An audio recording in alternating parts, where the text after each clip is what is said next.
C'est une loi qui a été votée un peu à la va-vite par le Parlement égyptien quand le général Omar Soliman, ex-vice-président, a présenté sa candidature à la présidentielle. Il était considéré comme un danger énorme pour la révolution et pour toutes les forces qui avaient émergé après cette révolution.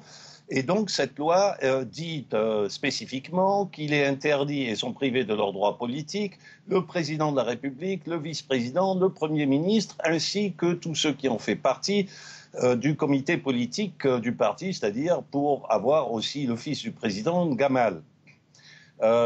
Suite à cette loi, le candidat Ahmad Shafi a été exclu. Le général Omar Soliman, lui, était parti déjà.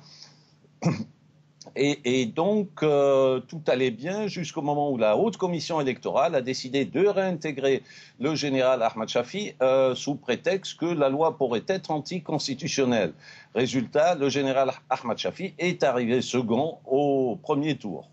Alors, si l'exclusion d'Ahmad Shafiq est finalement retenue par les autorités, quelles seraient les conséquences pour les suites de la présidentielle ? Alors en fait, ça changerait complètement la configuration actuelle. Au stade actuel, on a Mohamed Morsi, le candidat des Frères musulmans, qui est premier et qui est favori, face au général Ahmad Shafiq, dernier Premier ministre de Moubarak. Mais si Shafiq était exclu, ça serait Hamdine Sabbah qui le remplacerait automatiquement, selon les déclarations du chef de la commission présidentielle.